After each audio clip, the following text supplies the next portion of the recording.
Hey guys, it's Marta. Welcome to 2024.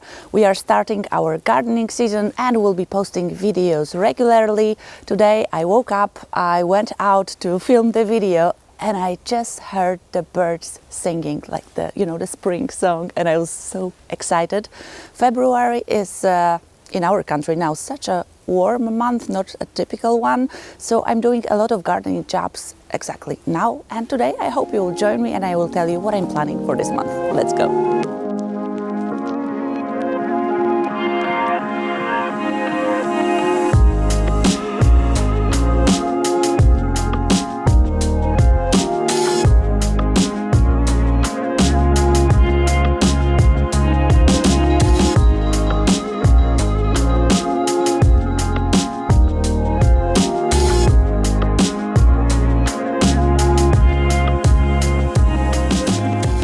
When we moved here around 18 years ago, Februaries in Poland, in this part of the country, were extremely cold. We usually had a lot of snow. We had temperatures like -15, -25. One year there was -30. So that was a totally different February than we have now. In the last years, Februaries were more similar than the ones in England. So we have mild weather. Usually it's around 5 degrees Celsius during the day, maybe some minus during the night, but like -2, -4. So this is a typical weather for the Marches that we had a lot of years ago, or even Aprils. So I'm doing a lot of jobs now. I started testing them a few years ago. If it's okay, will the plants be happy if I prune them early?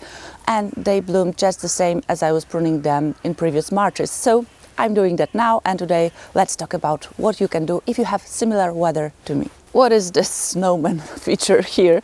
This is my hydrangea. This is Otaxa. This is a hydrangea, garden hydrangea or mop hydrangea that blooms on last year's wood, but also on this year's wood. This is a wonderful variety which I love, but with mophead hydrangeas in a climate like ours, that we have a lot of frost during the spring months, I usually use this white cloth for protection. And last year I left it without any protection, and I had some of the blooms, the early blooms on the last year's wood. They were not as good as the previous years when I was wrapping it around it. So this year I will leave this for some time, especially for those harder frosts during the spring, and we'll see how she will go. So these mophead hydrangeas I leave alone now. This one is wrapped in white cloth, and some of the others are in the greenhouse. They are overwintering them, but my main focus is on the things I can do right now, and some of them are really meant to be. This is the last minute to do them. Some things are meant to be done right now. So this is the last call, pruning your maples. We prune the maples in the winter because when you prune them in spring, they will start crying. They are releasing a lot of the juices, and this is not good for them. So if you have trees to prune, such as maples, you have to do it in January. But if you missed that, you can try in the beginning of February, looking at the climate you live in. Of course, I'm talking about my Polish climate. If you live in a warmer one, probably you should have done it some time ago. But if it's colder, you can still do it. This is my maple in front of my house. I don't prune it every year. I've done a severe pruning last year because it goes to the road a bit too much. This year I will just prune a few of the branches, the long ones that are not forming a perfect shape of a ball. So few of them, but I think this is the last moment to do it. And it looks beautiful. It grows. I really love it, but it likes to grow into the road. So I sometimes have to tell him to stop. As I'm standing here, I can see my dogwoods. They will also be pruned really, really hard. Let's see what I do with them. I think I'm operating my body on the sun. I'm getting so much energy, and those birds, this is incredible. If you grow your dogwoods and you have not pruned them, you probably have seen that they don't have that vibrant color they used to when they were younger. So if you have your dogwoods, try pruning them really, really hard. I prune them 20-30 centimeters from the ground, really hard prune, and then I get, during one season, this type of bush with beautiful, vibrant stems, which look incredible, and you can also use them for your Christmas decorations, and they give you incredible winter interest in your garden. Let's go back into the garden. For those of you who like pruning, let's talk about that more. In February, I look at my lawn and I think, how was my lawn doing during the year? If I had a lot of moss, if I had a lawn that I wasn't too happy about. And sometimes I check the pH of the soil. If it was too ericaceous, the soil was too ericaceous, I would use dolomite.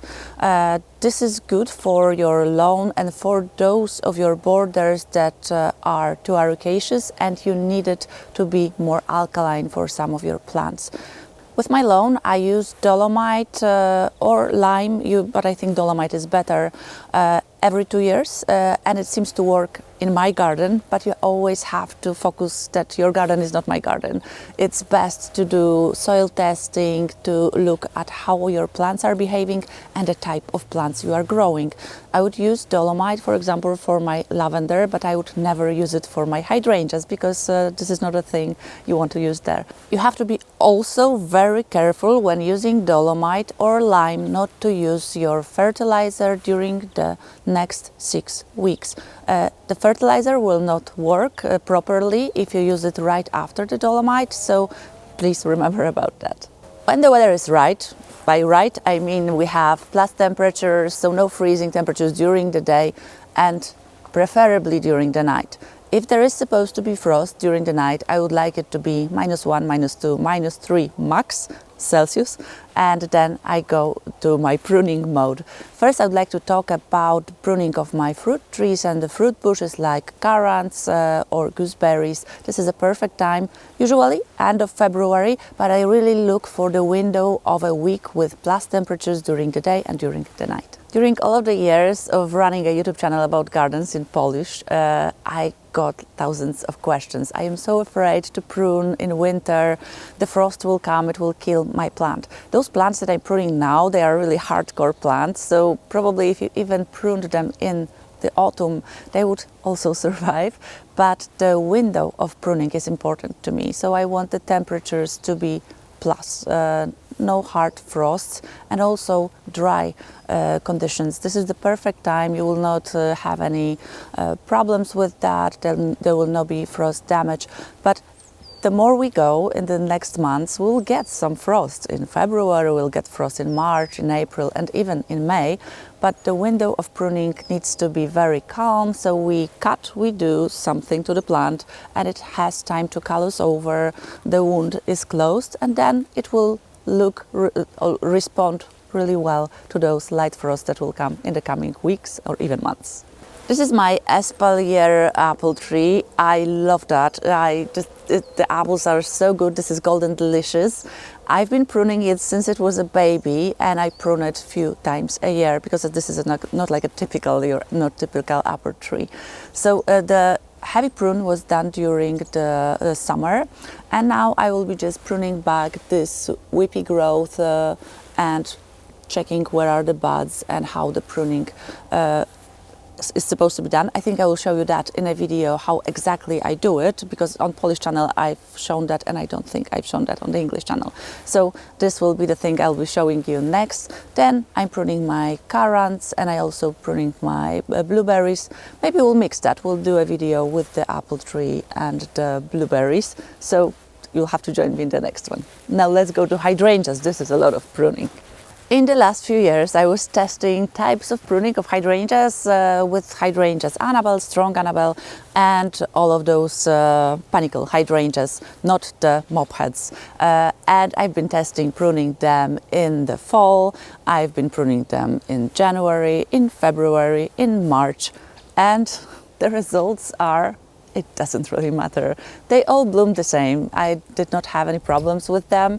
So I am very flexible with my pruning. I prune when I have my time, and the window of the weather is perfect for that. So dry, no frosts for a few days. And if I see that kind of weather in the forecast, I just get my pruners and I get really, really with my pruning. I have more than 100 of hydrangeas, so this is why I was testing. I was not worried because there are so many of them, and I hope my test will be of good use to you. The first thing I do in February, when I jump into my garden, I check of how many bulbs are emerging. Do I see those tiny little heads of them?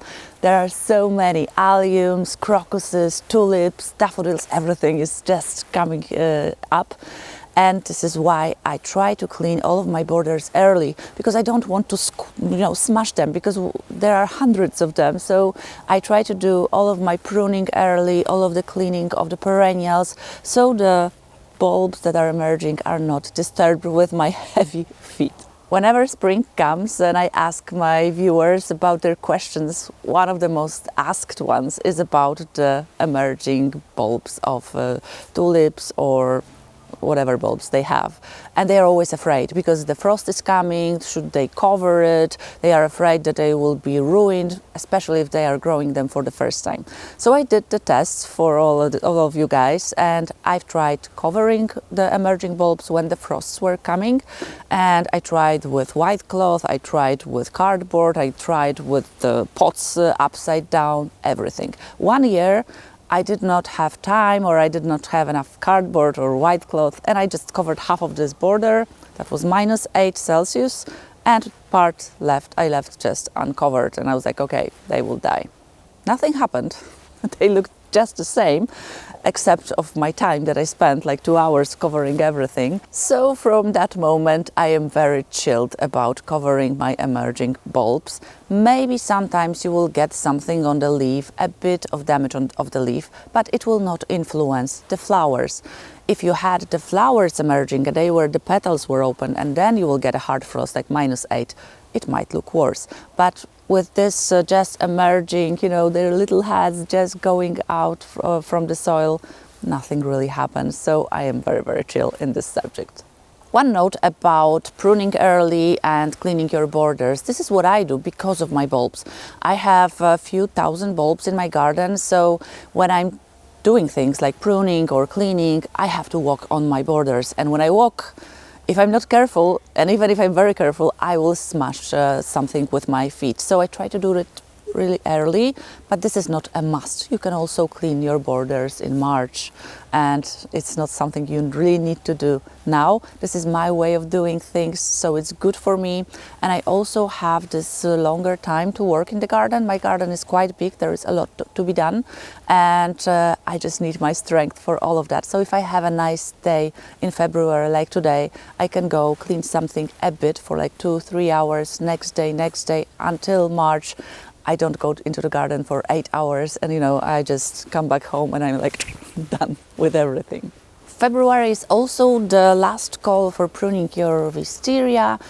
We prune our wisterias first in the summer to the 5th bud, and then to the after the 3rd bud in late winter. So that like the beginning of February will be perfect for that.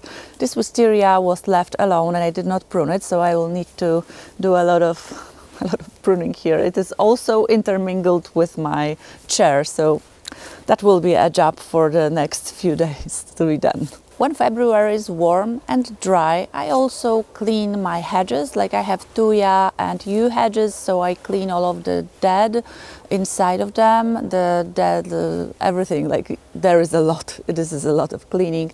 And then when it's dry and it's warm, we also prune them. And I try to prune all of the plants that I can as early as I can, and I leave all of those really, the princesses that are very frost tender. I leave them for March and even April, like stipa. I will just prune stipa in the beginning of April. Same with lavender. I really leave those for the last, and the more hardy ones I prune as early as I can. Okay, Marta, but what are you sowing? I really need to start sowing my flowers or my vegetables.